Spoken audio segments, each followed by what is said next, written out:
सूरज को नया नया डेटिंग करने का चस्का लगा और हर चीज़ नई नई में ज़्यादा होती है ना, अति कर देते हैं लोग कि भाई गेम भी खेलते हैं हम लोग, घर पे नया आता है तो बहुत खेलने लग जाते हैं ना। तो इसका भी सीन यहाँ पे ऐसा ही था। अब जैसे ही वो डेटिंग एप्लीकेशंस होते हैं ना, टिंडर वगैरह, जो दिल मिल, बहुत सारे एप्लीकेशंस हैं, वैसे ही इसने बहुत सारे एप्लीकेशंस पे अपनी प्रोफाइल बनाई और अपनी इंटरेस्ट, अपनी चीज़ें लिखी, जिससे कि कोई इसके हिसाब का कोई होगा तो मिलेगा इसको। अब सूरज के लिए ना ये चीज़ बड़ी मज़ेदार थी कि जो उसको पसंद करता वो उसे पसंद करता, फटाफट बातचीत करने लग जाते, कभी कभी मिलने जाता और ऐसे ही थोड़ा मूड लाइट अप हो जाया करता था और बढ़िया सब कुछ चल रहा था। ऑफिस के बाद उसका ये मस्त काम था।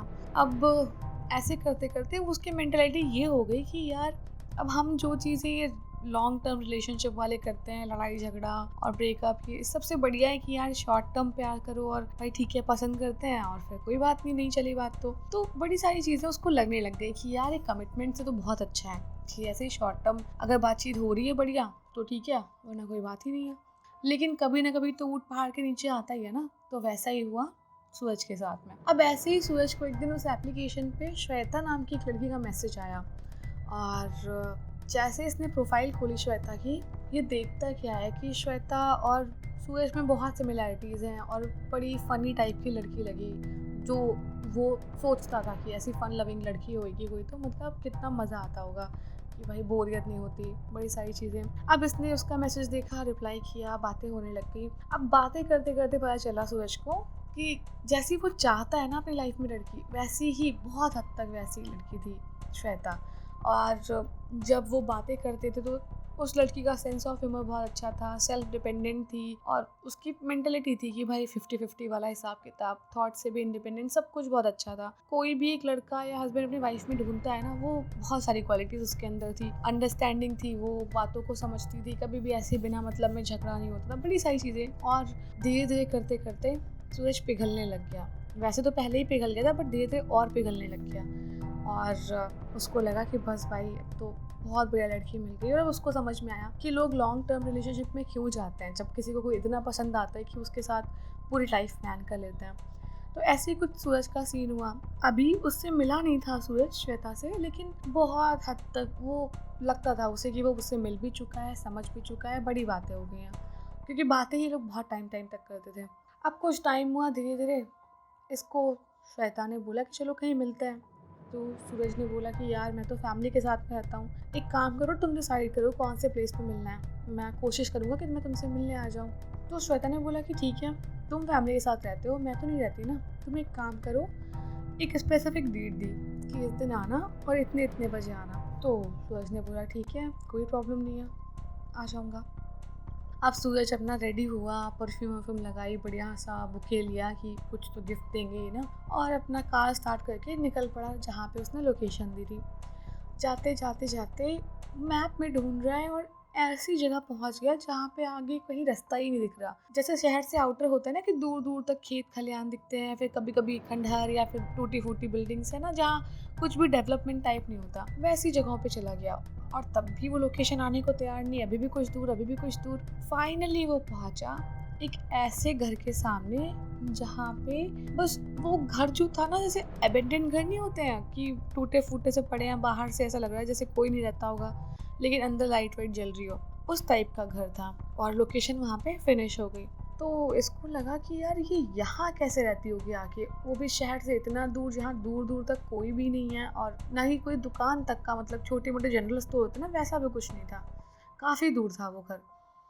अब इसने बोला चलो ठीक है, कोई नहीं यार, हो सकता है भाई फैमिली का घर हो, रहती होगी यहाँ पे, अब इतना क्या। तो जैसे ही आगे बढ़ा, इसको दिखाई दे रहा था कि वहाँ थोड़ी थोड़ी लाइट्स जल रही थी और लाइट्स जलते जलते फ्लिकर कर रही थी, जैसे जलते जलते बुझ नहीं जाती है लाइट। इसको लगा अब आउटर इतना है, क्या पता कुछ होगा, चलो मिलता हूँ चल के अंदर उससे। गया और जैसे ही गेट पे नॉक किया ना, नॉक की थोड़े से ही फोर्स से ना गेट चू बोल के हल्का सा खुल गया। और जैसे ही गेट खुला, अंदर इसको घुसते ही बड़ी गंदी सी स्मेल आई, जैसे कि कुछ मोजे टाइप के सड़ रहे हो या पता नहीं क्या सड़ रहा हो, बड़ी गंदी सी स्मेल आई। वो लगा कोई रहता भी है यहाँ पे, खाली लाइट जल रही है और मुझे उसने बुला कहाँ लिया, ये कोई मजाक तो नहीं है।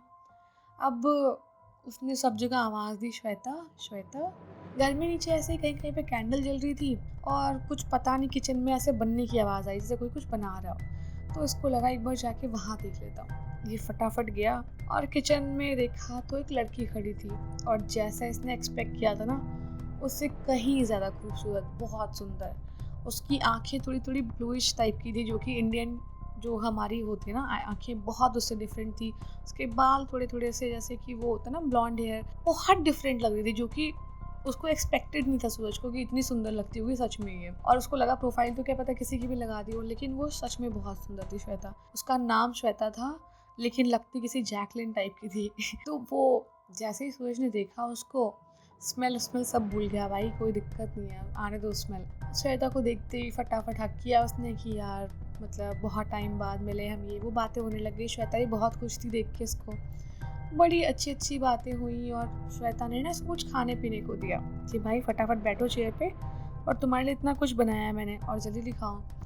तो सूरज बैठा, बोला कि हाँ यार बहुत भूख लगी है, लाओ कुछ खाने को। अब सूरज ने जैसे ही कटोरे में ऐसे सूप टाइप का था, आजकल वो है ना फैंसी वाला खाना जो होता है, तो वैसे ही सूप वगैरह था, चीज़ें थी, बहुत कुछ था, मतलब खाने को पूरा टेबल सजा हुआ था। सूरज ने खाना स्टार्ट किया। अब तक उसने बहुत कुछ खाया था, लेकिन ऐसे टेस्ट की कोई चीज़ नहीं खाई थी। उसको बड़ा अजीब सा टेस्ट भी आया था और अच्छा भी लग रहा था, और खाने में भी वैसी ही कुछ स्मेल आ रही थी जैसे कि उसके घर में आ रही थी। लेकिन भाई लड़की को कैसे टोक सकता है कि भाई नहीं खाना अच्छा नहीं बना है, तो कुछ नहीं बोला, ठीक है भाई, खाता रहा खाना।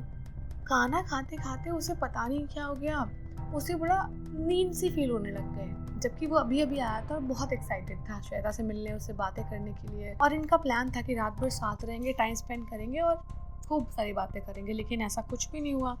इसको सूरज को बड़ी तेज नींद आने लगी, तो श्वेता ने बोला कि तुम ठीक तो हो, नींद आ रही है?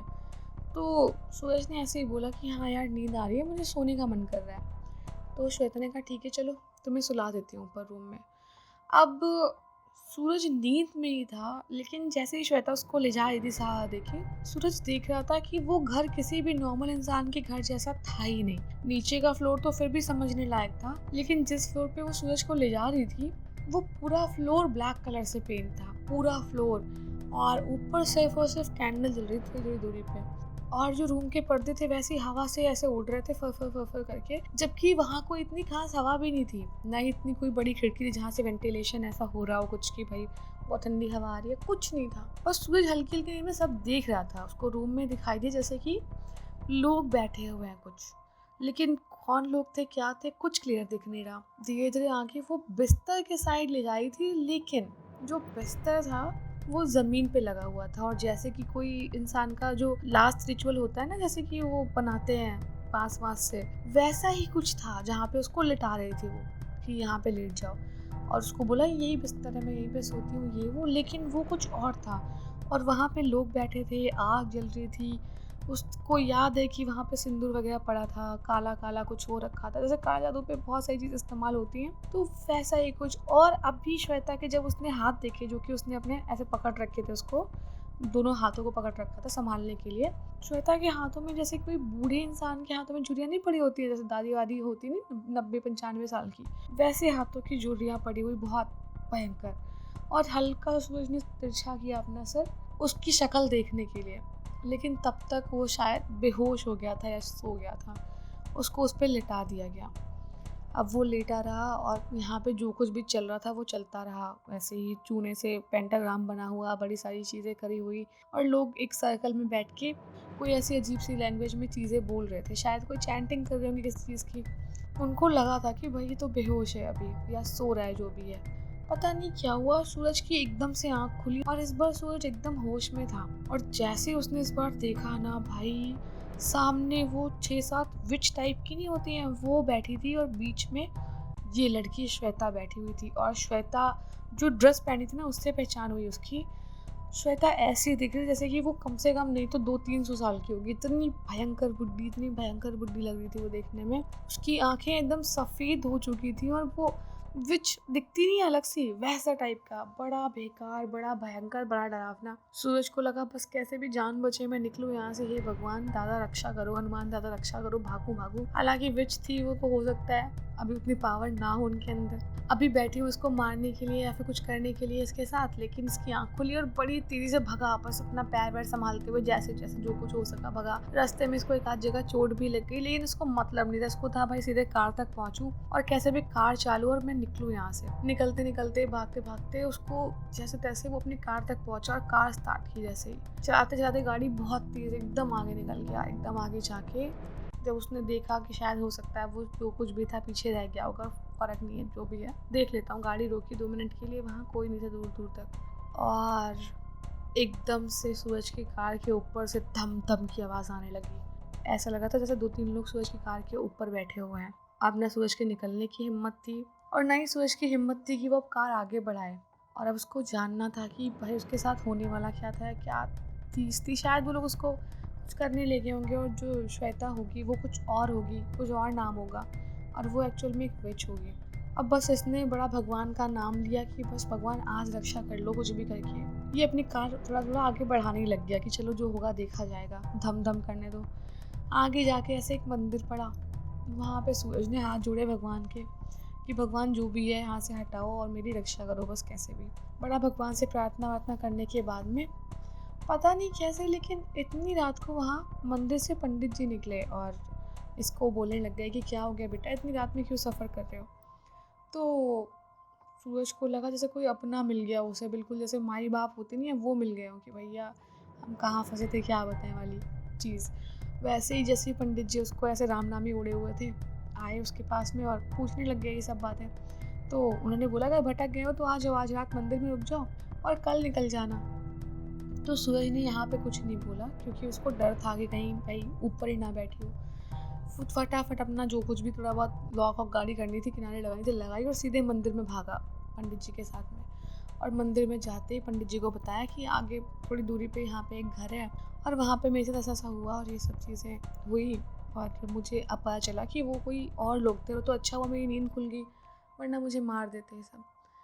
पंडित जी ने बोला कि बेटा वो छलावा था और वहाँ पे कोई नहीं रहता। बहुत सालों पहले वहाँ पे कुछ औरतें रहती थी और लोगों का मानना था कि वो काला जादू वगैरह करती हैं, जिसकी वजह से उनको यहाँ से भगा दिया गया था। भगाने के बाद में वहाँ पे लोगों ने उनके घर में आग लगा दी। लेकिन बात ये थी कि वो औरतें उसी घर में छुप के बैठी थी, जिसकी वजह से वो भी उस आग में जल गई। और उस दिन के बाद से बहुत लोग आए हैं ये बोलते हुए कि वो किसी न किसी रूप में दिखाई दी है उनको और ऐसे ही कोशिश की है लोगों को मारने की और ऐसे ही मतलब कई बार तो लोगों को गायब कर दिया उन्होंने।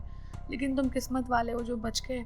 कोई बात नहीं, भगवान का प्रसाद खाओ और जब सुबह होगी तो यहाँ से निकल जाना और वापस लौट के कभी उस रास्ते मत जाना क्योंकि वो सब तुम्हें पहचानती हैं।